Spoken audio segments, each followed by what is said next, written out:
Welcome back into Zero In. It is time for the Best Ever Pads Film Room, and joining us in the Best Ever Pads Film Room is Wesley Thorp, the number 3 ranked healer in the world. Wesley, you recently cracked the top 5. I swear this line in a question, but I got to have a long statement here just to cue this up for everybody so they know how good you have been recently. You and your partner Tyler Wade have won the average at Ogden, Spanish Fork, Deadwood, and Caldwell. You've also picked up round wins in Canby, Lee County, and Dodge City. That's all since July 19th. You've gone from number 8 in the world to number 3 in the world. In that time, Tyler has gone from number 23 to number 6 in the world. Just what has this run like been for you over the last month with a partner that you just started roping with in the PRCA for the last 3-4 months? It's been really cool. It's definitely been the probably biggest run I've ever had in the summer.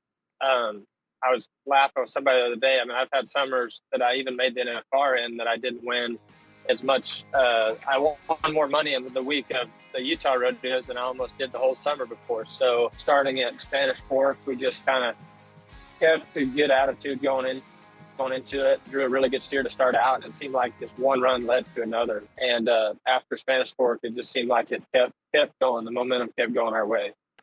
Wesley, you make the change in team roping partners, and we talked about it a little bit before the interview. That's a really big decision to make, obviously, as a team roping pair.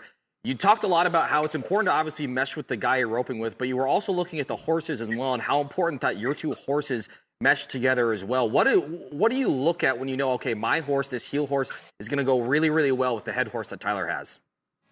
You know, it is a tough decision to make when you're changing partners because you're roping with people you've had success for in the past, and you've roped with them a long time. It's hard to make a change, and it's hard to move on there. But it just seemed like it was the best fit for everyone to kind of keep moving forward and kind of mix it up. And Tyler and I had roped together at Jackpots for several years now, as second partners and third partners. So we've had a lot of success jackpotting together and kind of have a good rhythm together, and our horses fit.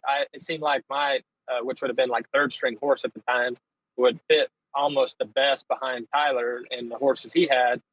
So it just seemed like once I kind of felt like I was in a spot where my horses were lacking, but then, as soon as the change was made, my horse fit pretty well behind Tyler. So it's a whole dynamic of how the run, different headers and healer, different, everybody has different styles and different rhythms and runs that you're trying to make and different game plans. So it just seemed like it worked well for us to try it together. And we started in the spring and had pretty good success since.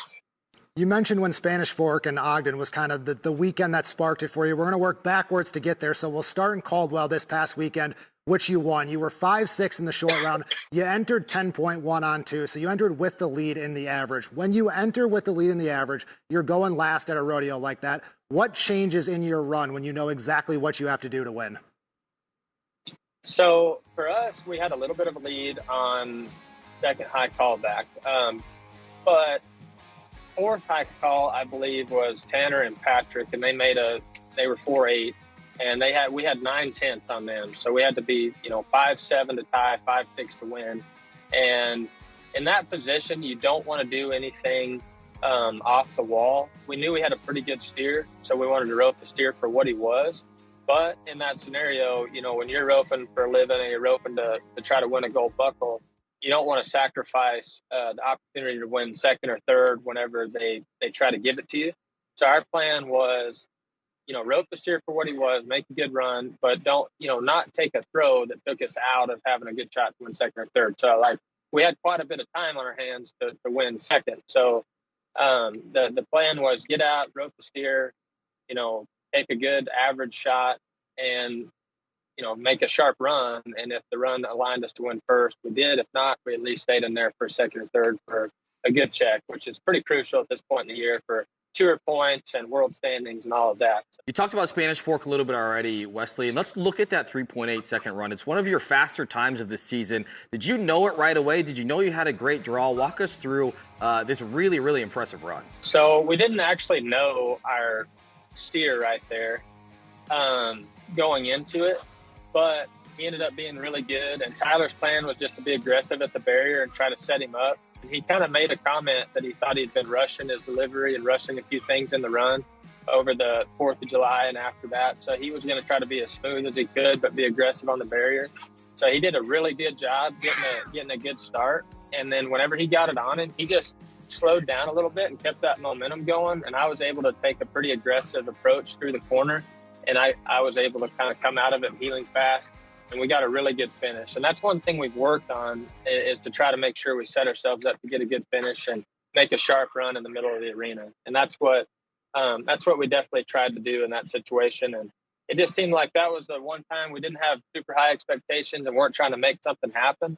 And drawing a good steer, it aligned us to, make a fast run on a good steer and just kind of help get us set up for the next few runs. Wesley, you mentioned something I want to go back to that you said applies to Tyler, but I also think it could apply to you as well. You said he's smooth but aggressive, which is kind of what I see when you rope as well. When you are getting ready to take that heel shot, especially with how quick Tyler can put it on him sometimes, what exactly are you looking for when you're waiting to throw? I like to set myself up to take the correct angles to make the fastest run possible. But then I like to be ready to where if the shot doesn't present itself, that I can take another swing. And both of our game plans have been to try to be aggressive on the first one and then play the second one off of what steer we got, scenario, et cetera. That way, if we are aggressive on the first one, it's usually a little bit easier to win money in the first round. And it can set us up to, if we draw great, make a fast run. And the second one, maybe double dip. Or if we don't draw as well, we can get him down and place him in the average. Wesley, you're here with Best Ever Pads. This is the Best Ever Pads film room. Just tell me a little bit more about your relationship with them and how they've helped your career. So I've been with Best Ever Pads for several years now. This will be my 8th year. And being with them, I was always kind of an old school, traditional, Navajo pad felt, Navajo under the felt. And it just seemed like whenever a friend of mine talked me into trying one several years back, it made a lot of sense. I mean, I went with the 1-inch Cush, but I didn't have to have a Navajo underneath. It seemed to fit all my horses well. So I rode it that first year I was really out here rodeoing. And then I ordered several more pads before I got home.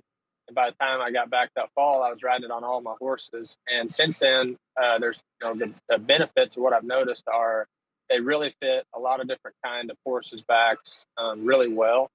They don't slide around. They really fit a lot of different styles, as well as they last a long time. I mean, they're very durable. I've got some pads I've used for a really long time now that have held up really well.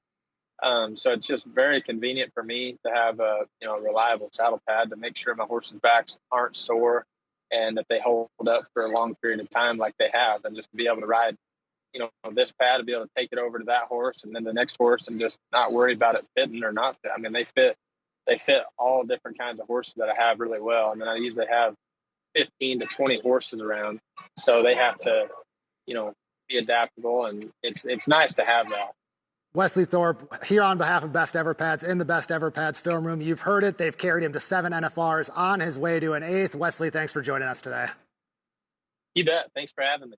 That was Wesley Thorp, a top 5 team roper in the PRCA. Coming up after the end of the film room, we've got Make an 8 to close the show. Stay tuned for more Zero In.